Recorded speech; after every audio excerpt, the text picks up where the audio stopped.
Stream audio test 1, 2, 3, 4.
Good evening. My name is Hank Stevenson. I'm the editor of the Arizona Agenda, a daily newsletter about Arizona politics and government, and I'll be the moderator for this evening's event.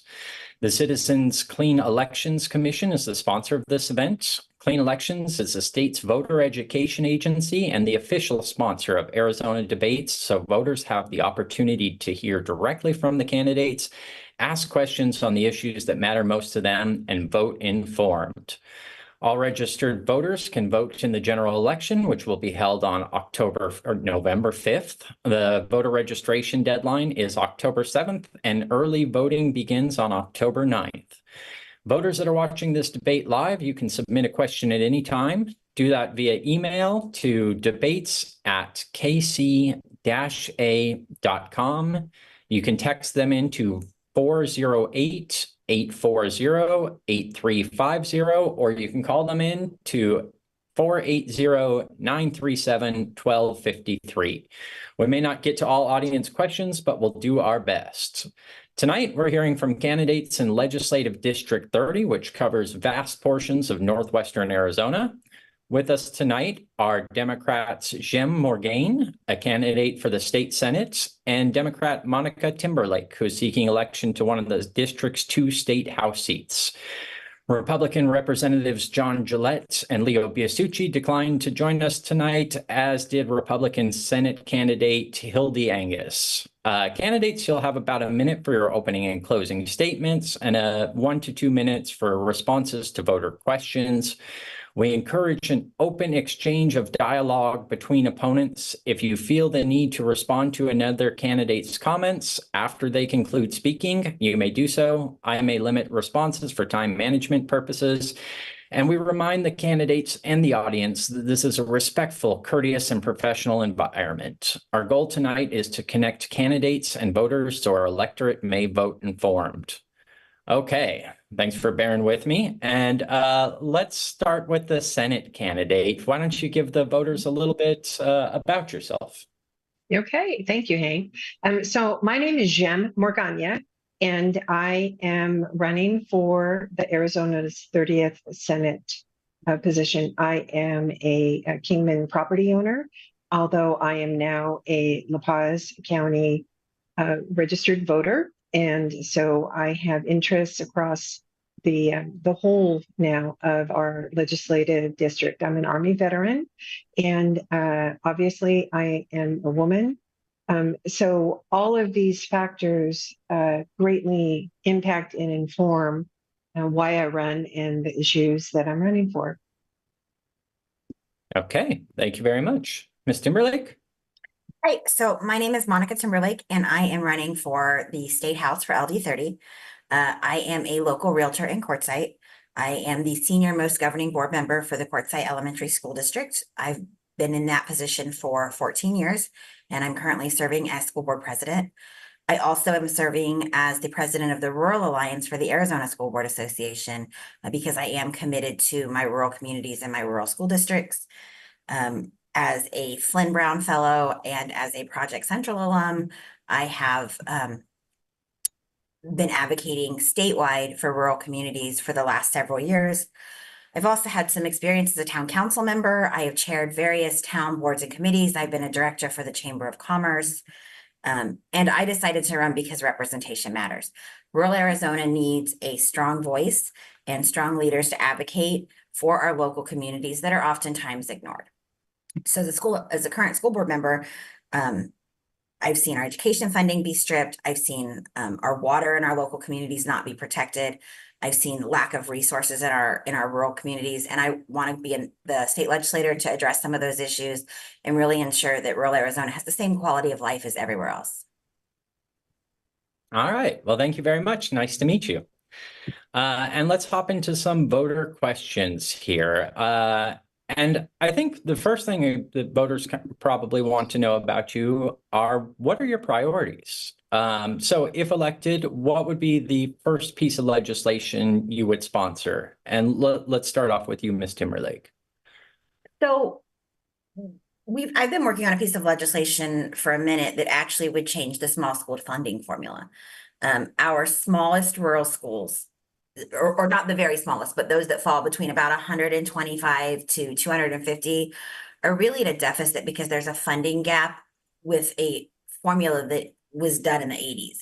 It hasn't been looked at since then. Our economies have changed, cost of services have changed. So that's one of the first things I would look at. But my bigger priority overall is we've got to get our budget fixed, right? 2 years ago, we were at a budget surplus. We are now at a budget deficit. And it's out of control. So before we can get any legislation passed, we need to look at that budget and get it addressed. All right, great. I want to talk a little bit about that budget later on, but Ms. Morgan. Is it my turn? Is that what? Yes, same question, please. Sorry, there was a glitch in the technology. So yes. So one of the first pieces of legislation that I would actually stop sponsoring, and that our current legislators have been tirelessly sponsoring, is the rural management legislation. Our election cycle after election cycle, they continually try to get through any number of versions of rural management area legislation, which is about water management, specifically for our groundwater. We have water management legislation on the books. It is the irrigation non-expansion, the INAs, as well as the active management areas, but they refuse to support the active management areas because it will limit housing development or any water use development, and it will also require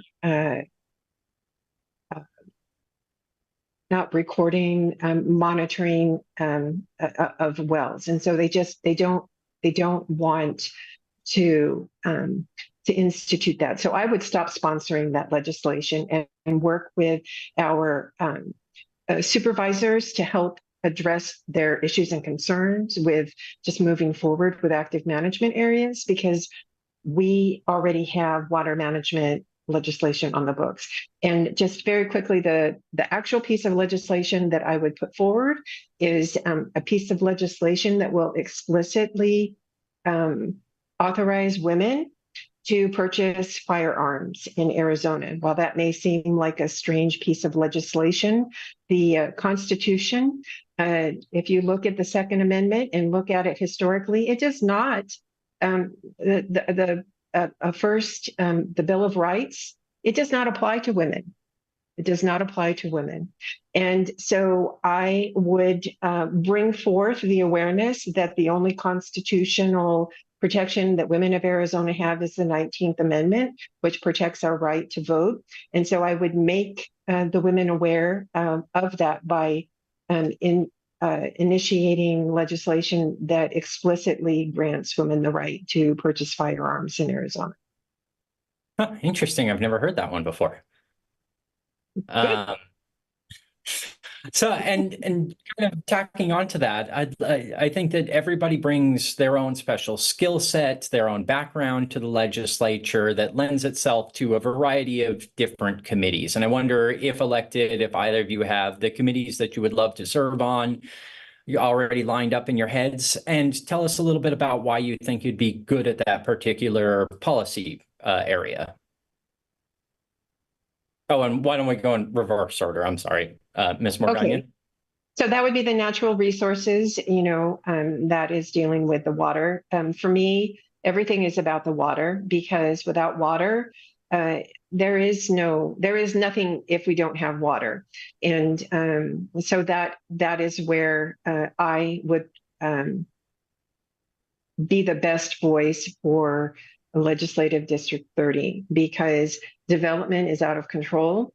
And we really need to grapple with this on the state level, because developers down in Maricopa and other counties are trying to take our water, either from the river or even our groundwater developers, to feed the development that is already out of control down in the basin.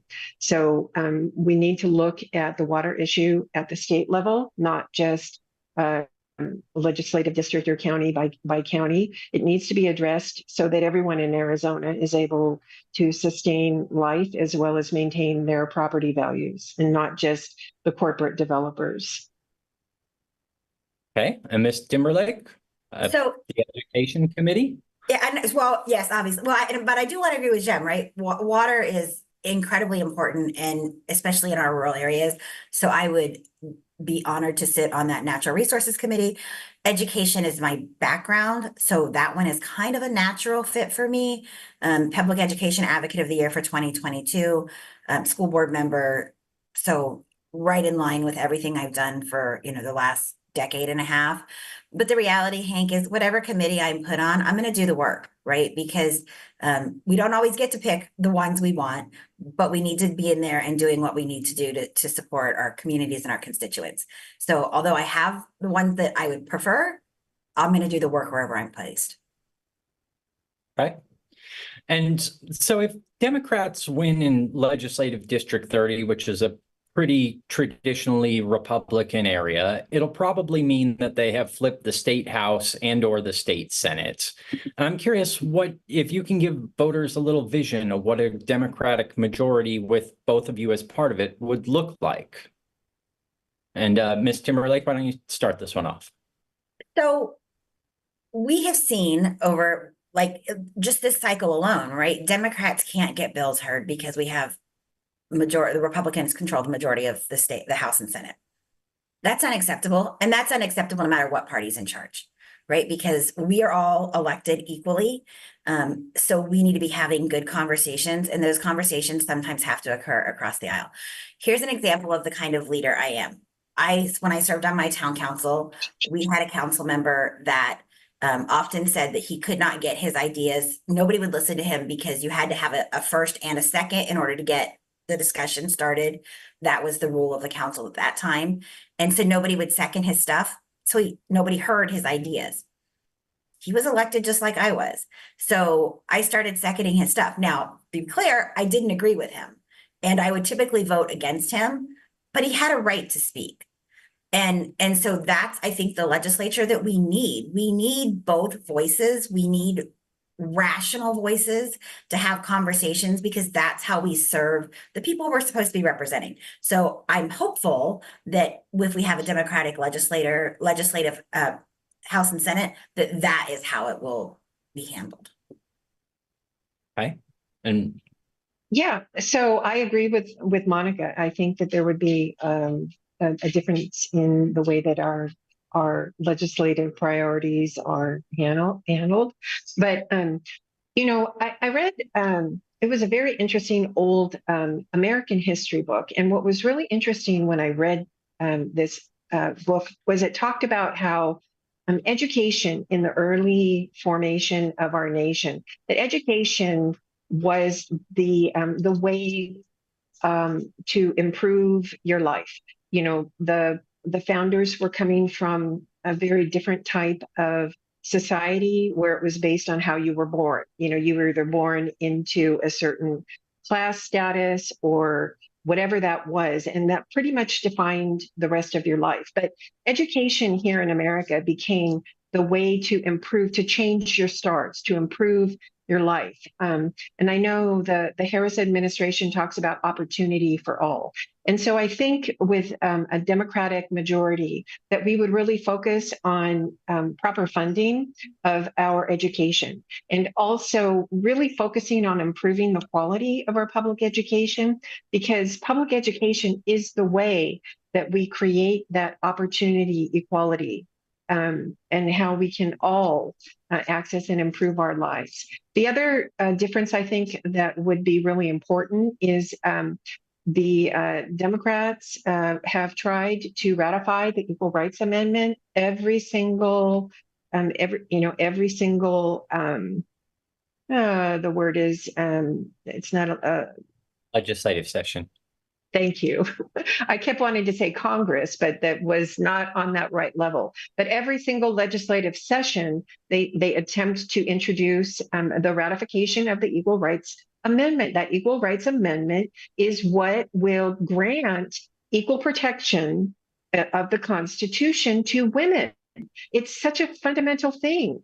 And, it amazes me how women today can think that just because we do have improvements in laws, right? There are laws that protect our rights, but when those laws are violated, the Constitution does not equally protect those rights for women. And that is what we need to change. And I think that Democrats, a Democratic majority, would really move that agenda forward so that the women of Arizona would have their Second Amendment rights protected just as well as their, First Amendment rights and all the other rights, that all of those would have constitutional protection if we just ratify and get the ERA through. So that is, I think, what an important change would be. Okay. Let's move on to a couple of questions about education, and probably top of most voters' minds when they're thinking about education has got to be our Empowerment Scholarship Program, which allows any student to use taxpayer money that would ordinarily go to a public school to attend a private school instead. In 2022, Arizona lawmakers voted to allow any student in Arizona to receive an ESA. And what I want to ask both of you is, if Democrats take control of the legislature, what would you like to do about school vouchers? And more specifically, let me ask, would you roll them back to that pre-universal level, or would you like to get rid of them entirely, or something else? But tell us. So I think it's my turn to start first. And that goes back to my opening premise in the last question, that public education is that doorway to opportunity for all. And those ESAs, they're not even supposed to be called vouchers, but Regina Cobb, she was, at an event in Colorado City calling them vouchers, saying, I know I'm not supposed to call them a voucher, but that's what they are, right? That is what they are.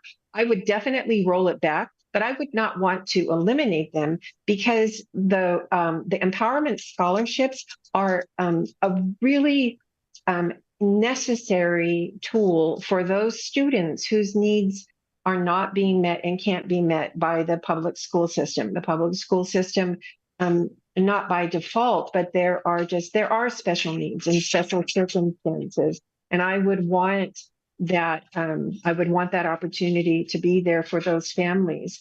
But it is decimating our public education system, the way the funding is being siphoned off, with almost no accountability for how the funds are being spent. And not only that, but the schools that are offering these programs, a lot of times the vouchers are being used for these small micro schools, and there's no oversight, there's no accountability for those micro schools either. So we really need to prioritize our public education, because that is that equal opportunity, that is that equalizer where we can all change our stars, and that needs to happen for all Arizona children.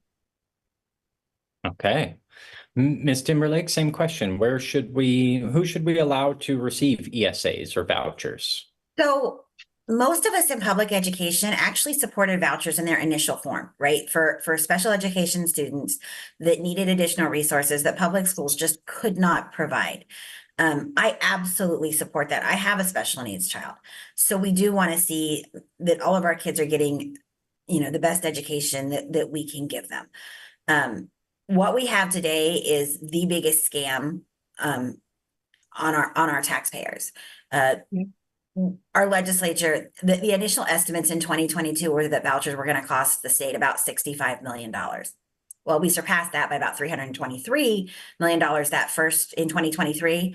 In 2024, it was $900 million in vouchers. 75% of the kids that are getting vouchers have never been in a public school. They never intended to go to a public school. They were private school kids. So your tax dollars, my tax dollars, are being spent on luxury car driving lessons and ski trips and baby grand pianos, and because there is very little accountability in the system. So I would support rolling them back to where they were originally intended to be. I think that there are also some certain demographics, military kids that move a lot, foster children, that are transient, that having a voucher in those circumstances are beneficial. But the universal, it's not working. And even if you are not even if you think that education isn't this cornerstone issue, right? Even if it's not an important issue to you, it's taking from other things.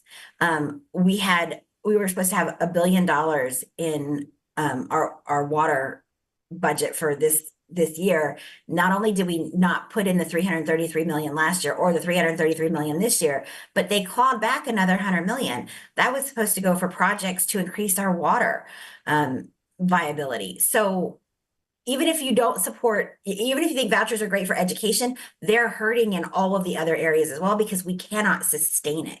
It is not a fiscally responsible thing to do, and they absolutely need to be rolled back. Okay. So in kind of piggybacking on that, I'm curious, how much do you think a first-year teacher in your area should earn? And then let me add to that a two-part question. Would you be willing to increase taxes, any kind of tax increase, to ensure that teachers are paid that base minimum living wage salary? So I can tell you that my teachers aren't paid enough. I don't know what enough is. We don't have, we talk about the teacher shortage in Arizona. It's not that we have a teacher shortage. We have enough certified teachers to fill every single classroom position we have. What we have is a shortage of people that are willing to be in classrooms, because we have devalued the profession. We have said that it doesn't matter if you're a teacher. It doesn't matter if you've been through a teacher prep program. Anybody can teach. That doesn't work for students. So yes, we need to pay our teachers better, and not just our teachers. We need to also, because this fight comes up every year as well. Our teachers depend on their aides. We have to have bus drivers. We have to have cafeteria workers. And so when you say, well, we're going to pay the teachers more, but we're not going to do anything for the rest of y'all, it doesn't, that hurts our kids too. It doesn't help our schools. So we also need to look at not just our certified positions, but our classified positions, because we need those classified people in there to keep those schools running as well. And we need to start putting the value back on the profession. As far as the tax increase, first, if we could get the vouchers under control, we might not need a tax increase, because we had plenty of money before. We need to look at what we have. I would prefer not to increase taxes if we absolutely, if there's any other way to do it. But ultimately, education it's a game changer. It is probably one of the biggest sources of economic growth as well, because you can't bring in employees when you are 50th in education. Nobody's going to want to come to Arizona. So it's a driver for economic growth as well. But I do think that there are other ways to pull that money in that doesn't involve tax increases.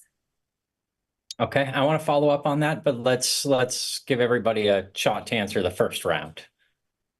Okay, so I ran in 2018 for the same position.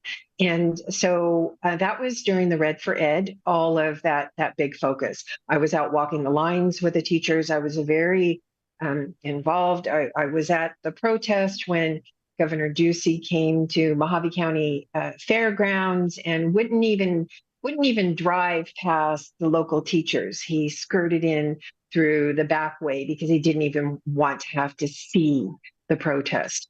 So, I really learned, or I should say I started to learn about that whole issue then, because my opponent at the time, he kept saying, the funding has been reverted back to 1980. And, he would say all these fancy little things that meant nothing. Even the teachers couldn't understand even what he was talking about. But the problem needs to be looked at. Like, we need to revisit the whole way our schools are funded in Arizona. So, for example, it used to be that the schools across all of Arizona were funded by local taxes. And then, if you lived in Scottsdale, of course, your schools were much better funded than if you lived in the rural areas, because the tax rates are different. And so then they developed a formula. But the problem with that formula was, even though the formula may in and of itself have equalized things, it started at, so say that all the schools at some point were at an equal level. But because of the difference in the taxes, you had schools that were still behind when that formula was put in. So that that difference remained even once you equalized there was still that difference. And so you have infrastructure, you have the school counselors, like Monica was talking about, the auxiliary positions. I talked with a principal up in Colorado City, and there were some school districts when the 20% increase or whatever, when that came from the Red for Ed, there were a lot of teachers that got a great increase. But when I talked with that principal up in Colorado City, she said that their teachers only got a 2% increase because they were so far behind with their infrastructure, that all of that money went into that. So I feel like we need to step back and really address that bigger issue, because it's been going on for so long. Now we just focus on this or that. But Monica talked about the taxes. The other thing I learned in 2018 is the corporations in Arizona. These are, the big corporate development, the average corporation pays the minimum tax of $75 a year. So the majority of the corporations in Arizona pay a maximum tax of $75 because that's the minimum corporate tax that they have to pay. There needs to be a fair injection of tax increase, right? So no, we're not going to raise taxes on the middle class, those people who are already struggling. But these corporations need to understand the value of public education for their industry, for their employees, because industry, they want to attract the top talent, and you can't do that when the schools in the areas where these corporations are, when they are not being properly funded. So again, we need to look at this whole picture, but we absolutely need to require our corporations to pay more of the fair share to fully fund the public education system, and not just, for teachers, all of those auxiliary positions and infrastructure as well. Hey, can I add a little bit? Yeah, please. So, Jem is right. And if my school were in Tempe or in the metro area, there's all these wonderful partners. You've got Amazon, you've got Intel, you've got these great organizations that do actually donate to schools and want to be great community partners. When you're out in rural Arizona, we also have great community partners, but there are mom and pop businesses, right? So if they're giving $1,000 to the school, that's a huge donation. We can't pull the $10,000, $20,000, $50,000 donations that some of these schools can pull from their partners, because we just don't have them. The other challenge with funding is it's done on a per pupil basis. And just like in a home, right? If you are eating as a single person, it is not twice as much if you suddenly become a couple. It's a little bit of an increase, but you don't have to buy 2 of everything. And it's the same thing with schools. If I have, a school with 150 students, the amount of money that comes into my school per student might be the same amount of money that's coming into a school with 10,000 kids per student, but what I can do with it is so much less. And a school bus, they don't give us a break on a school bus because we have fewer kids on it, right? We pay the same amount. So it's all of those fixed costs in those rural communities that's where we really struggle, because we don't have the volume of students to offset those fixed costs. A teacher is about the same, whether she's teaching, a classroom of 15 kids or a classroom of 30 kids. But if she's teaching 30 kids, there's twice as much money coming in to pay those salaries, if that makes sense. So it's a scale thing. And that's part of why that small school funding formula needs to be looked at. Right. Yeah, I totally understand revisiting the entire funding formula for schools. That is something that has been piecemealed together over 20, 30 years since its inception. But I think as we talk about that, we need end goals in mind. And one of the things that I always have trouble nailing down from candidates is how much more. Teacher funding comes up every single debate, every single forum, but the exact amount of how much more? Nobody can ever give me an answer to that.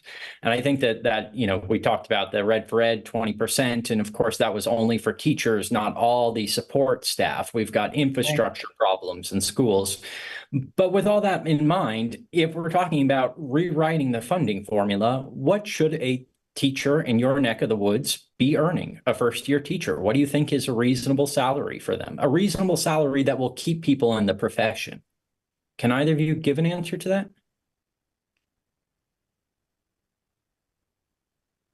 Well, what I know is that,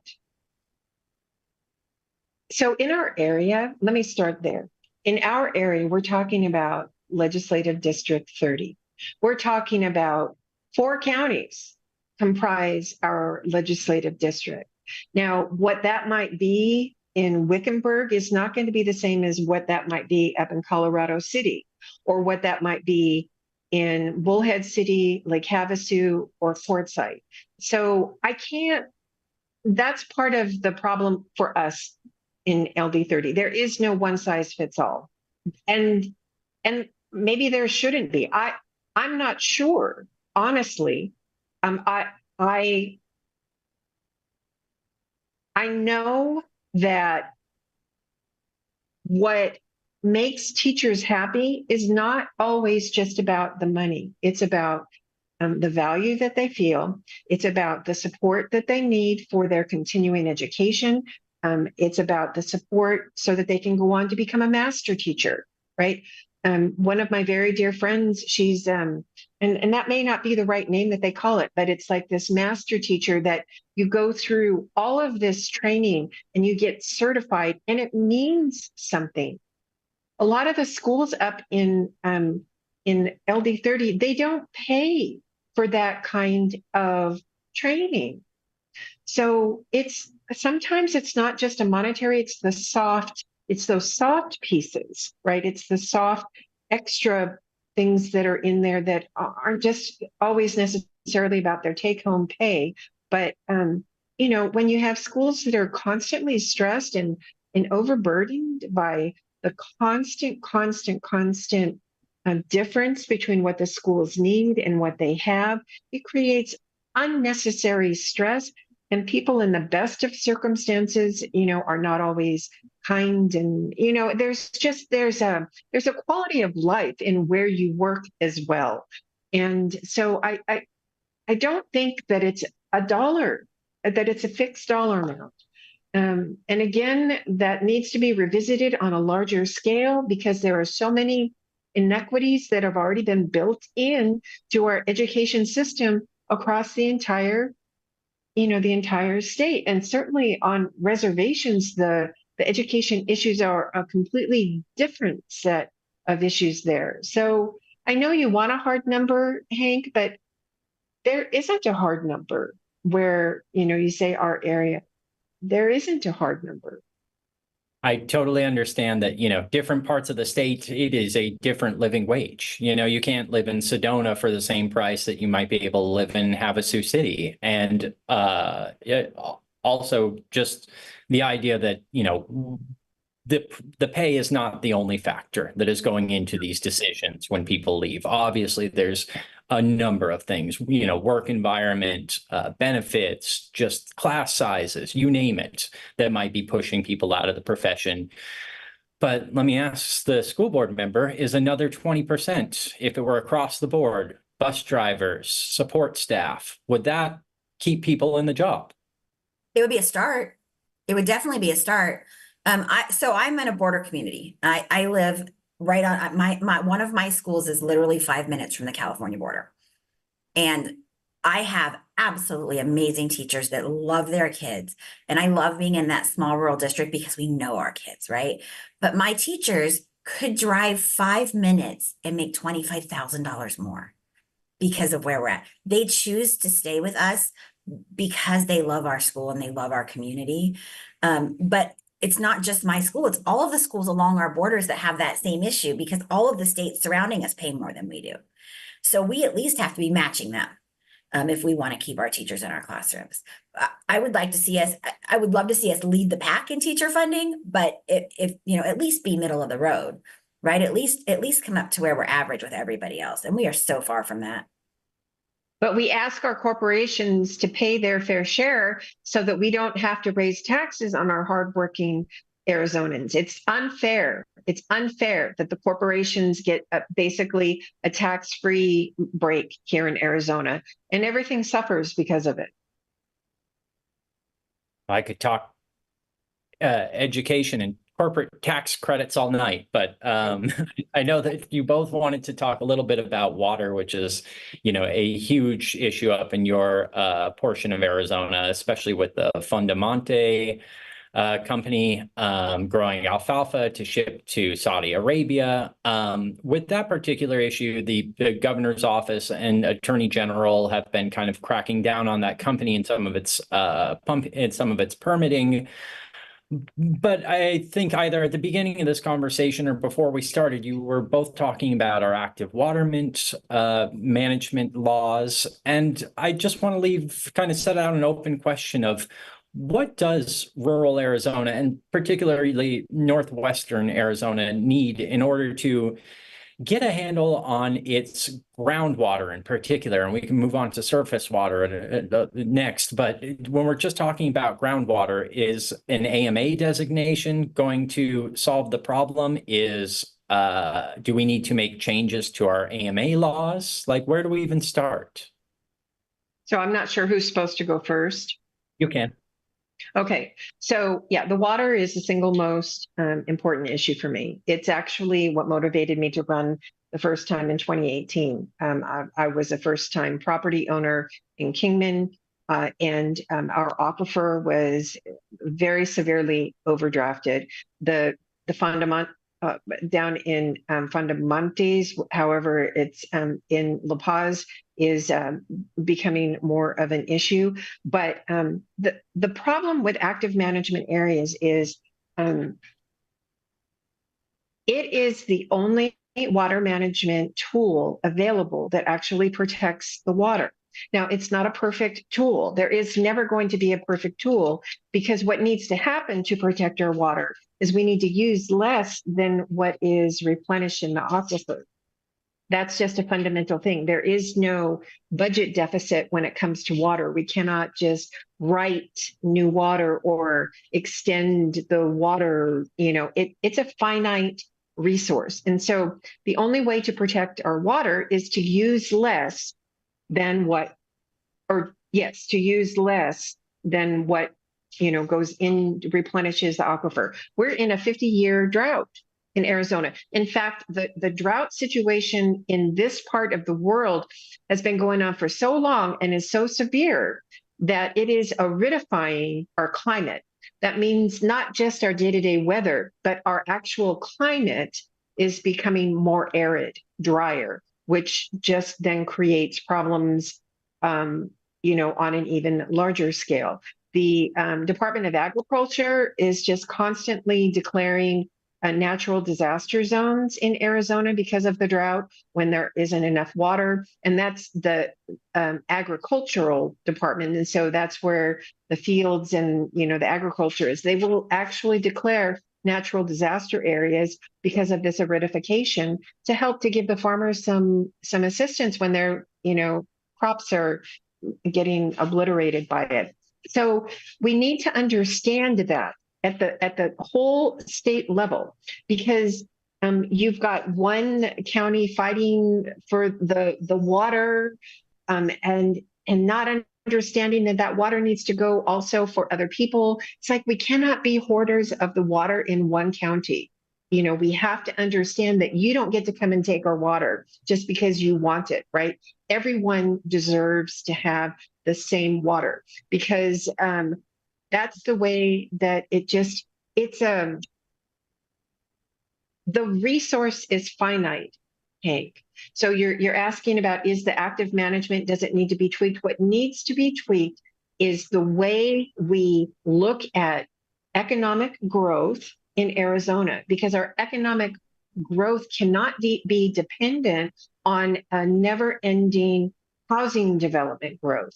It cannot be dependent on just the growth of human beings here that exceed our ability to provide water, to service these people. So we have to look at, these are hard realities that we need to start to look at, and it needs to be done at the state level. So if there are changes that need to be made to the active management legislation, that is a whole different conversation. But in the meantime, we have aquifers in Mojave County, the Wallapai Basin, which is where one of my properties is. It has at worst a 40-year lifespan. Do you understand a 40-year lifespan? That actually, maybe even in my lifetime, I will have, my property value will drop to zero because there will be no water to feed us, literally. So, the paradigm about economic growth and development in the state of Arizona, it needs to be reflective of the reality of a finite resource. So that is the hardest work of all.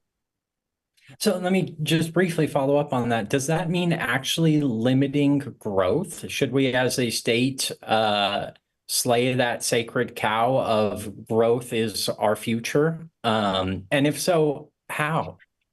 Okay, so those are questions that we need to start asking, Hank.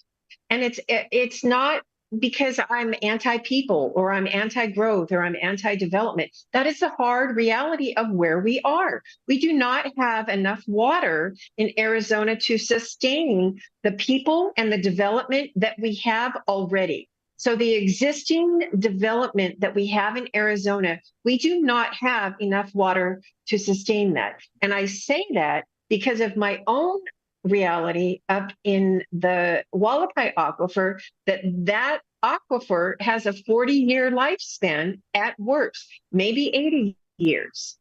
So that means that the water that we're using out of that aquifer, it can only sustain the existing development for 40 to 80 years. That's it. That's it. And yet Mojave County continues to allow corporate developers to come in and build 300 homes. We don't have water to sustain the homes that we have currently, but they continue to allow that because because we don't have active, management, sustainable active management of our aquifer. It's the same down here in La Paz County. You've got these foreign investors coming in and essentially just taking our water and shipping it, in alfalfa that's been dried, but the water has been taken out of our aquifer. And the interesting thing about La Paz County is some of those aquifers are sort of tagged and labeled as like transit aquifers, that water can be moved to other, and I don't fully understand that completely because the law allows for no movement in most of our water basins. You can't move it from one water basin area to another, but La Paz aquifer, it is tagged differently somehow. So yes, Hank, yes, we need to stop thinking that we can have unlimited number of houses built in Arizona. Where's the water going to come to support that development? We've already exceeded that development. We've already exceeded that. So we need more rain, but we may not get the rain. So, the state of Arizona continues, if you look at their economic development, like on the state level, they're still out promoting agriculture. Come to Arizona. We're the land of sunshine. We need to stop. That should no longer be something that we are recruiting for, Hank. We don't have enough water for the agriculture that we have now. Stop recruiting for corporate developers to come here and plant here.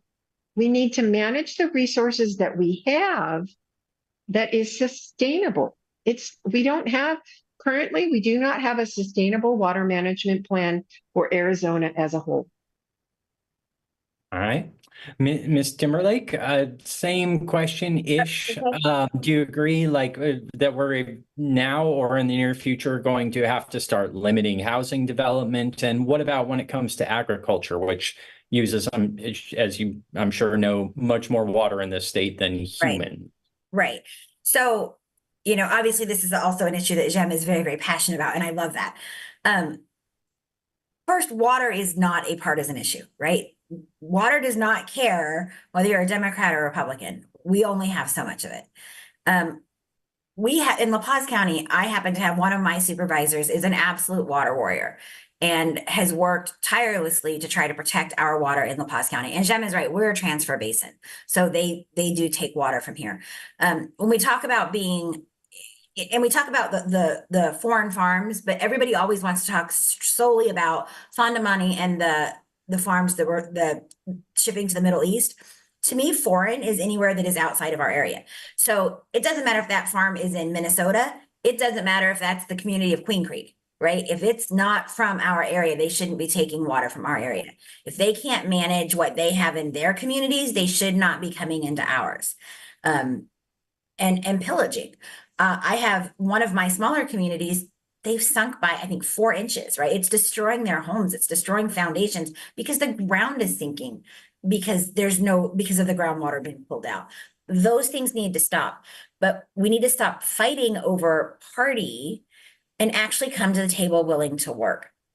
So this group of supervisors, rural supervisors, and the governor and other officials worked together to put a comprehensive water plan together, and we couldn't get it moved because it was the governor's bill.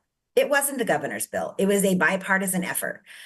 So that, again, that's indicative of the current state of our legislature, that we can't have good conversations, substantive conversations about things without it becoming partisan, and water is not a partisan issue. Okay, I'd like to tag on to what Monica just mentioned, because that governor's bill, so part of that governor's bill, if you look at the legislation, that bill is no better than anything than what our legislators have been putting through, because the focus is on putting a local control, right? Local control. They want to, and they're calling it something different. Now they're not calling it rural management areas. They've come up with a new fancy name that's supposed to trick people into thinking that it's actually new and improved. And local control sounds good until you understand that local control is how we got here. So local control in Mojave County, the supervisors there, they keep allowing development. They keep allowing development. They keep allowing development, even though there is law. There is legislation on the books that they could have created moratoriums in certain areas. There are things that can be done to actually limit the growth and development that is overdrafting our water, but they won't. And so this legislation that is about local control, it needs to be stopped. I don't care which party is putting it forward. It needs to be stopped, because when you look at that legislation, it creates these little clusters of committees, right? And when you look at who's being applied to those committees, it's the agriculture industry, it is the ranching industry, it is the mining industry, it is the legislators who are already creating these problems by not implementing the active management areas, which is the only water management tool that actually addresses the core issue.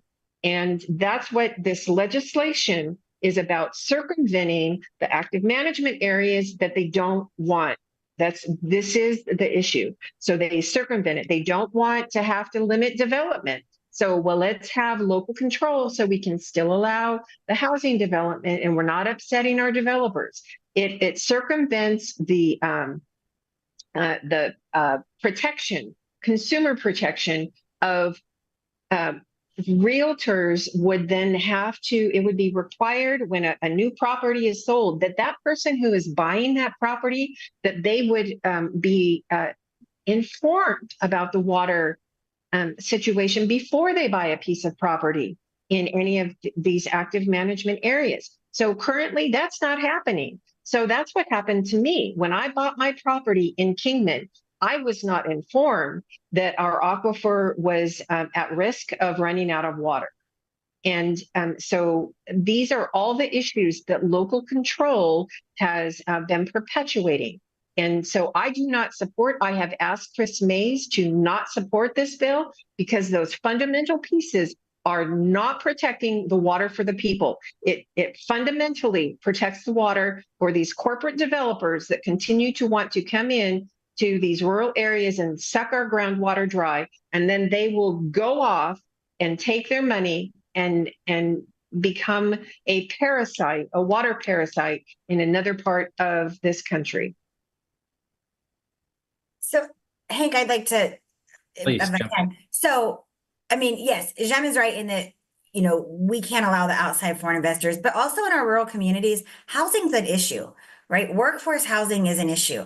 In Quartzsite, I have one apartment complex. We can't grow because we don't have places to put workers. I bring in teachers and we have nowhere for them to live. So we can't completely stop development. We need to be cautious with it. We need to be smart about it, but we can't just stop it because we won't have places for people to live. Our communities will die. Again, and I am, every single rural community I have been in, we have heard that housing is a problem. Workforce housing is a problem. So if you say we're just not going to allow any more development, you're killing our communities there too. It has to be a fine balancing act.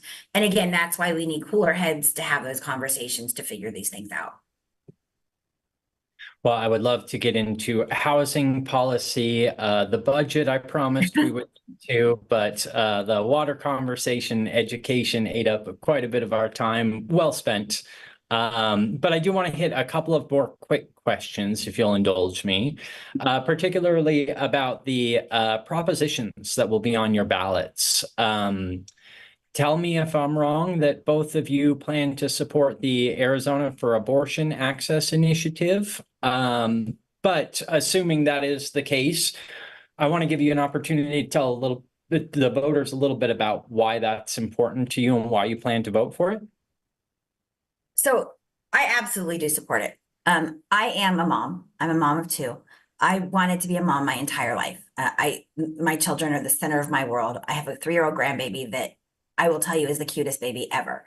And so I'm very family oriented. I personally would never terminate a pregnancy because I wasn't prepared. But I also know that I'm in a position that I never would have been out on the streets, right? If I got pregnant unexpectedly and I couldn't afford my home anymore, I had family to support. I had friends that would support. I wasn't ever going to be completely alone. Not every person has that. I have friends that have had ectopic pregnancies. There was no choice but to have a DNC, which is an abortion. Otherwise, they would have died. I have a friend that had a placenta separate. Again, required an abortion. It's a medical procedure. So absolutely, I support that. Again, like I said, I have a 3-year-old grandbaby. I love him to the moon and back. But if when my daughter was pregnant, she had come to me and said, Mom, there's a problem and I can't carry this baby, no question, I would have told her, you try again, right? This one, if it's not meant to be, it's not meant to be. And we try again because I love my daughter and I am not going to sacrifice her. And if she dies in the process, who's going to raise that baby? We also need to look at what really is pro-life, right? Because pro-life is more than pro-birth. We need to make sure that we've got resources in place to support women that are having children. We need to make sure we have resources in place to support our seniors when they're hitting the other end of their lifespan, right? Because it is about caring for our communities from the minute they're born until the minute they die. That is being pro-life. But as far as abortion specifically, I don't want my doctors flying my airplane. I don't want my legislators in my doctor's office. They don't have any business there.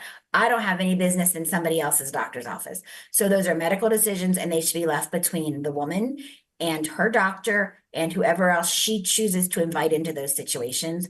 And it should absolutely be a choice. Okay, thank you. Yeah, and so for me, the issue, it goes back to honestly, the way this country was formed, the way our government was formed, we have a constitution that applied only to white male property owners. It had no protections for women. Those people who say that the 14th Amendment equalizes that to women, it does not. If the 14th Amendment afforded the same constitutional protection to women as the men, we would never have needed the 19th Amendment because we would have been able to vote when the 14th Amendment was passed. So this is all about who has control over human beings, right? So does the government have the ability to control Black people and use them for economic growth and development as slaves, which was the case when the Constitution was formed? No. And we have changed our Constitution to stop that. But we have not yet adapted our constitutional protections to afford the same protections to women. Men right now have reproductive freedom. There is no government that is defining reproductive freedom for the men. And that same constitutional protection needs to be applied to women. And that Proposition 139 is what will open up that constitutional protection for the women of Arizona. And we can address the constitutional protection at the national level at another time and place. But right now, here in Arizona, we have an opportunity to change our constitution so that that protection about, in this case, it's a limited protection, but that constitutional protection applies equally to women and their reproductive freedom and their decision to make about what happens in their body. There is no government that should ever be making decisions about what happens in any human being's body. Okay, I want to move on to Proposition 140. That is the Make Elections Fair Act, which would eliminate partisan primaries in favor of kind of an open primary system. How do both of you plan to vote on that one? So I'll start, since that kind of is the back and forth we've been doing. I'm a no on 140 because it makes no sense for one state to redefine a bipartisan system. So unless, Arizona wants to redefine the way elections are held, it makes no sense to have a nonpartisan primary to me. So I'm a no. All right, that was quick. How about you, Ms. Timberlake? Well, I actually do support open primaries. I think we've seen, right? Alaska does ranked choice voting. So we know different things can work in different places. But the reason that I actually think that this isn't a terrible idea is because I think it will get away from the extremism in our politics. Because right now, I feel like we have a system where in the primaries, the people that show up to vote are your party loyal people, because your average voter, even in the primaries, doesn't always vote. They wait for the general.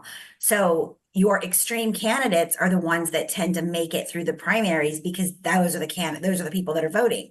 So if we had a more open primary, I think you would get more moderate candidates and you'd be able to have more substantive discussions instead of getting lost in the sound bites and the far left, far right rhetoric. So I do actually support the open primary system.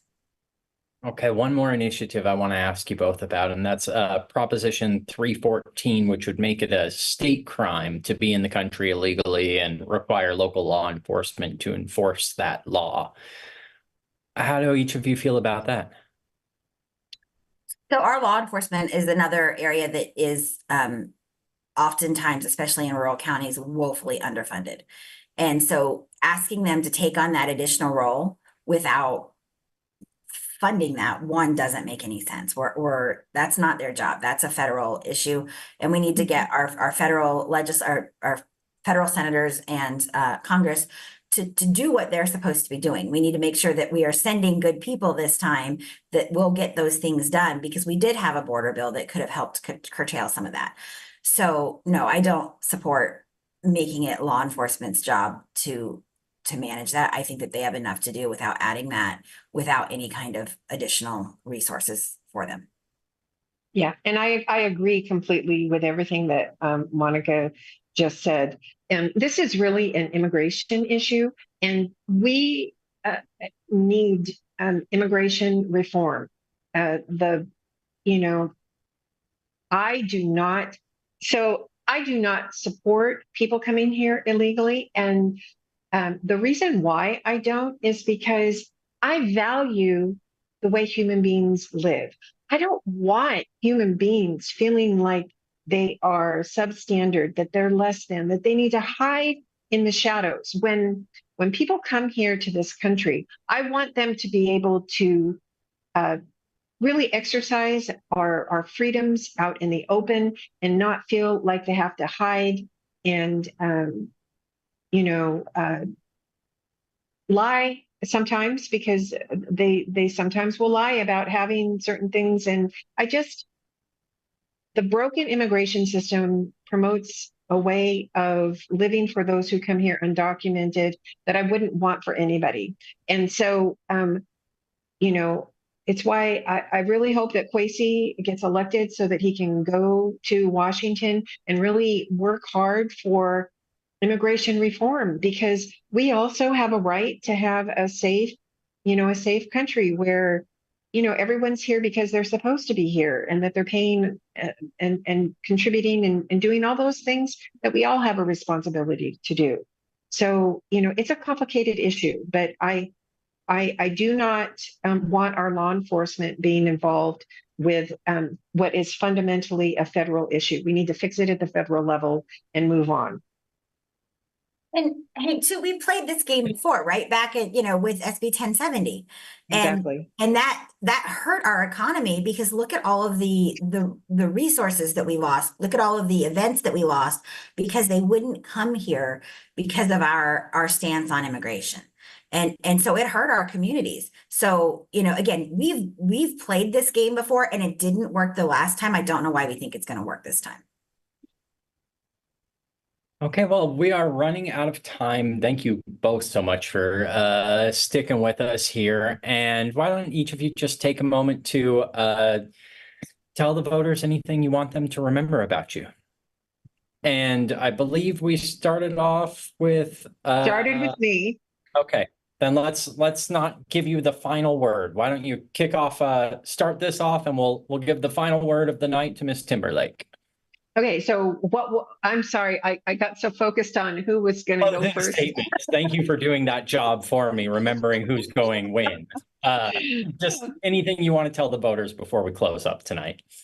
Okay, so yes, I appreciate the clean elections. First, I want to say that I appreciate the clean elections because I am a clean election candidate, and that is important to me. I run clean not just because it provides funding, but because it is a fundamentally better way to run policy, run elections, run our government process.